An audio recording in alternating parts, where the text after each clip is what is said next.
Yep, let's do it. All right. Hi. Hi. Wait, I look through you. Correct. You just look right at me. Okay, cool. Pretty much Idina Menzel, 50.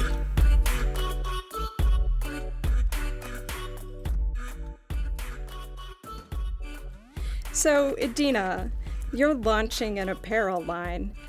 Why now? Encore came as a necessity for me. This is so weird. Sorry, Jen. I'm like telling myself.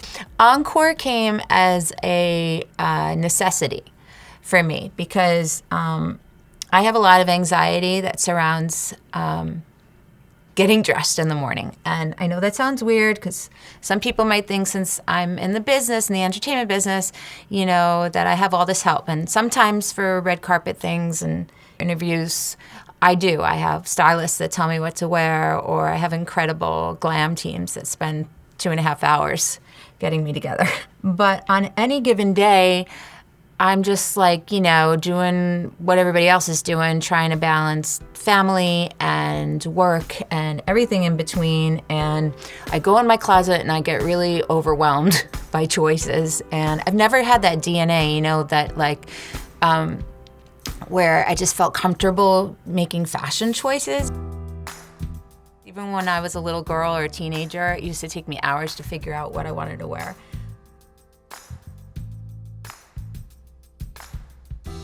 So lately, I gotta be careful I don't put too much of this on because then it gets in my, everybody knows I'm not, while we do this interview, they know I'm not like a makeup artist, right? They know I'm just like Idina trying to talk with her finger in her eye, right?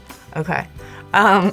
So the pinnacle moment for me was I take my kids to school, my son Walker, he's 12 now. I was tired of this chaotic feeling of rushing out of bed in the morning to get my kid to school on time, get his lunchbox made with somewhat healthy food, get him out the door without like dreads in the back of my hair. And then I stand next to, there's always this one perfect looking mom who's there, who's 7:45 a.m. and she looks gorgeous and she's looks so fashionable and styled and her hair's good, her makeup's good, and she remembers everything. And I'm standing there, and I look like a crazy person.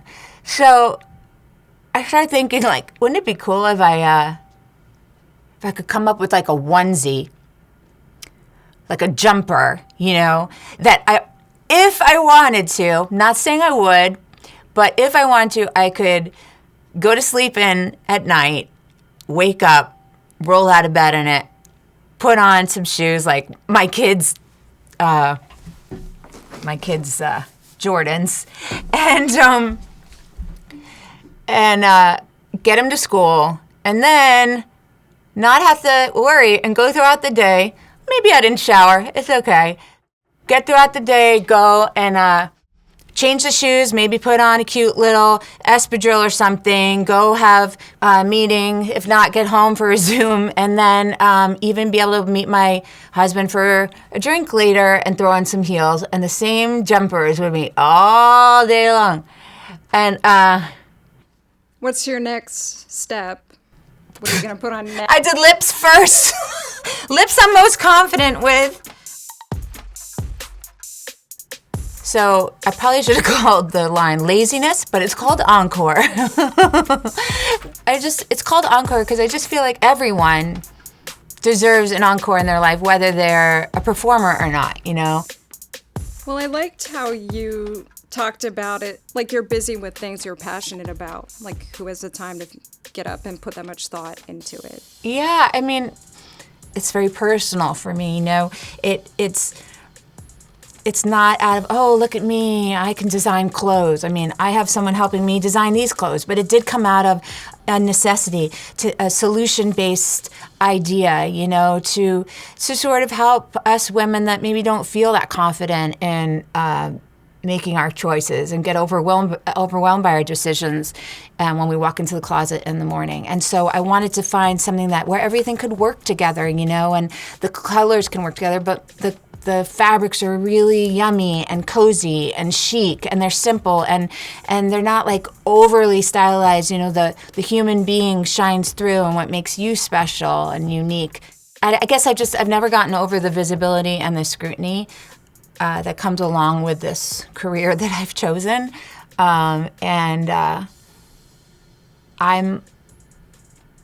If I'm being honest, I have lots of insecurities, and so when I come to this project and when I thought about this, I come as a person that's not an expert, but someone that's trying to figure it out with everybody else. And I feel like all the women I know are navigating so many roles, just like me. You know, I might be like putting on costumes all the time and crazy makeup, but all the women I know are super women. They're balancing and playing so many roles, whether it's professional roles or their moms or their friends or their wives or whatever it is. And I just think that, you know, whether you're on stage in a theater or the stage of life, you know, you deserve an encore. I love that.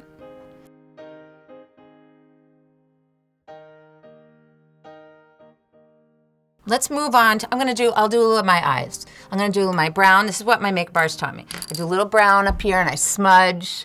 I know you think I'm good at makeup because, you know, I wore green every day in my life for like how many years, and my back of my neck is still stained green.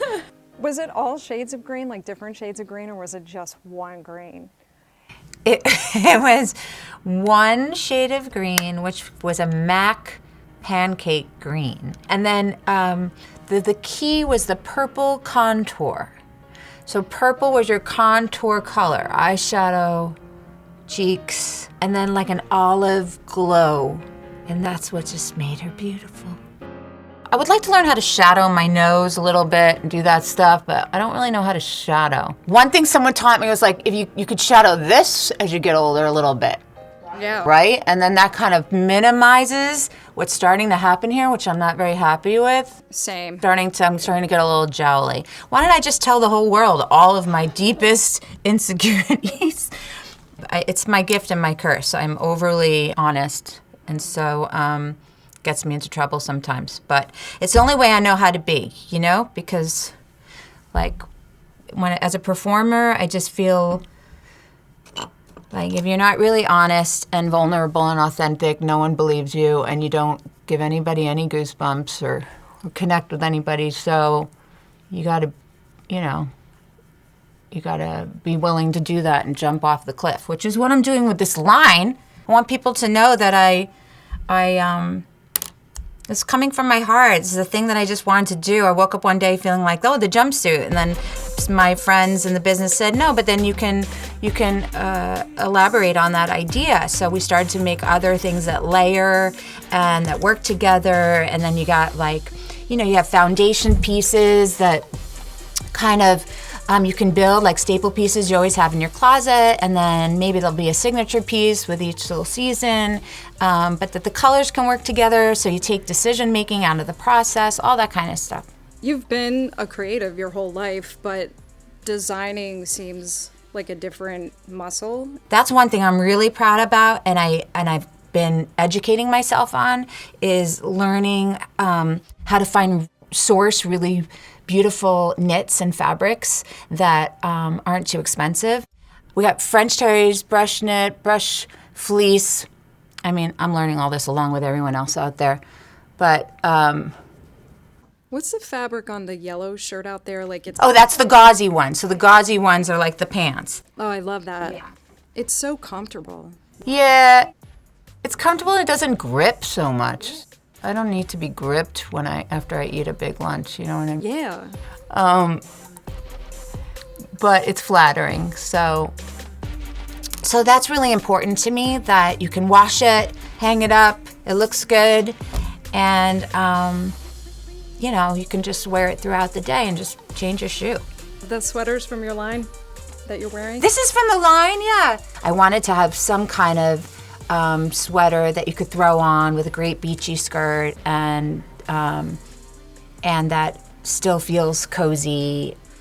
I'm someone that, because I'm a singer, I never like to be cold because that screws up with my voice, so I'm always layering. But you know, you go inside to a restaurant and you have air conditioning, I like to always have the options. So I don't like my arms, so things are gonna be loose on the arms. I don't like tight arms, so a lot of things fall loose. Or because I got big boobs, I, figured out the bra line or the V-neck is going to be in a nice place, so it's minimizing, and it's, all those kind of things. So I've thought, this is how I think from my own body issues. But then I thought, well, this isn't fair, because like my best friend Debbie has great arms. So there's some tank stuff and things that, like, the friends that I'm jealous of that have great triceps or different attributes, they can wear it. What happens when you stop thinking so much about your wardrobe and you just feel put together and comfortable? Like, is there a switch that happens? Yeah. Like for me, if I feel comfortable in what I'm wearing, I'm gonna have my best day as a singer or an actress or a mom. I want everyone to have that bi-coastal sensibility that I think I have now, which is my New York confidence and style with my California relaxed, chic, comfort vibe. Yeah. I find it's true for myself. Like, I'm a jeans and t-shirt girl, and it affects like how you go through your day sometimes. Oh my God. I mean, just the whole idea of just feeling like I have to keep up. And the older I'm getting, it's getting harder. And there's no time for that, I want to enjoy my life. I want to be happy. I want to enjoy my time with my son and my husband and enjoy the things that I feel creatively fulfilled with, and not be focused on like sitting in my closet going, is it skinny jean or bootleg today? Right. See, I'm doing my apples. These are your apples, I've been taught. That's good. I don't do a lot on my cheekbones because it's too much on me. Have you learned any great tips in the makeup chair over the years? Well, the time I actually like sitting in the makeup chair is before I go on when I'm doing a show. And I, when you do film and TV, you usually have someone do your own hair and makeup. But when you do theater, you usually do your own. So I've learned how to put a wig on and learned how to put my makeup on for a particular character. And I like the ritual of that. It's meditative to me. I like the time in the dressing room where the half hour before I do my whole vocal warm up in the steamy shower, and then the half hour before I just sit down like this and nobody's around and I just can do my makeup, and it relaxes me. Unless you have a little kid running around in your dressing room. I think I was recounting the days before I had a child.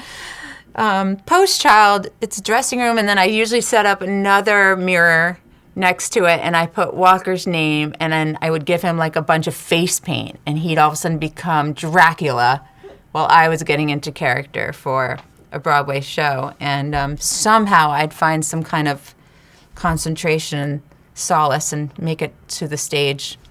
The dressing room is like my office, because my life is so mercurial and so inconsistent. The schedule's all over the place, and I find that can be very unsettling. So I really love when I'm doing a play and I get to go to the theater every night of the week and kind of set up my dressing room as my own little office with all of my knickknacks and things and memoirs, and the idea that I'm there every day at 6:30 before a show doing my warm-up makes me just feel more content. All right, I'm going to try eyebrows. It's all about eyebrows, apparently. Been told. Because it's all about your expression.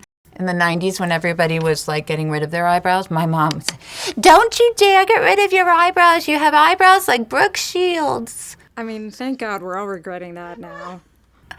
So she'd still make me like brush them up, and they were so not cool at the time. But now they're coming back, I guess. But I'm not sure if I'm a powder or a pencil eyebrow kind of girl. I like a gel. A gel? Yeah, like a gel and a pencil is my... Ooh. I have 3 questions I ask everyone. Okay, give me. What was the last makeup tutorial you watched? Or do you watch them? No, I don't watch them. Do I have to watch them? I will tell you what I did watch, though. It's a tutorial. My son is of mixed race, so I have been watching and learning how to do all kinds of hair for African American hairstyles. And last night I did box braids on him that were pretty passable. Like, his basketball coach actually thought I spent money for a professional to come to the house and do them. What did he think? He liked them. He said he was proud of me, and he wore them to school, which, by the way, if he didn't like them, he would have taken them out and told me I was horrible at it. So I learned how to do box braids, which you have to part and make really cool boxes and like a grid on his head, which is not easy. And then I also learned how to do coils, and there's 2-strand coils, 1-strand, blah, blah, blah. But anyway, that's where my head has been lately. That's cool. Yeah. What did you learn about beauty or makeup from a woman in your life? I would say I've learned about beauty from both sides of the coin from my mother. My mom is super beautiful. She's a beautiful woman. And my whole life, people have talked about how beautiful she is. She always looked really young for her age.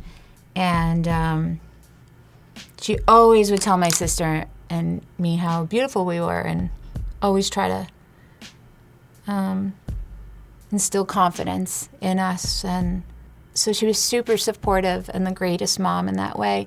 The flip side to it is that she would often knock herself down when she looked in the mirror. So no matter how much she told us, "You're so talented, Idina, and you're beautiful," and to, love yourself, that if she wasn't practicing that and we could pick up on her insecurities about that, then we also absorb that, And so it's really hard to practice what you preach, but I think parenting brings all of that full circle, and now you realize that your kids are always watching you, and you have to take a good look at yourself and keep doing the work, Where's my mascara? Oh, okay. It's about getting up from this part. This is what I learned to actually getting it from the what do you call this? Close to your lash line is the most important. Making this feel thick as I show you all the boogers in my nose. So much of this show is about changing it up as we age. Is there something you've always done and will always do as part of your routine? I like to steam a lot. So, I can say I use this product and that product and all that, but honestly, the common denominator, the main thing through the years has been, because I sit in the shower a lot and vocalize when I get ready for a performance, I'm always steaming. And I think that helps my skin. So that's something I continue to do. And with travel all the time and being on planes, it's important to steam and then to hydrate, to have a really good moisturizer. Oops. What's a regrettable hair or makeup look that you once rocked? Oh. Okay, so I grew up in Long Island, and Long Island in the 80s was all about, it was all about how high your bangs could be with the stiffest hairspray. Yes. And I think I wore that style way too long, because then I went to cool New York University where everyone was so cool for school, and I was still doing the bangs a little bit high until I became friends with a couple of my girlfriends who were more fashionable than me, and I started to realize, oh, that's not cool to wear your hair from one part here all the way over to the side. But that's just growing up in Long Island in the 80s. That was the style. Do you have any more steps in your makeup to do? No, I feel good. Great. All right, so we'll cut.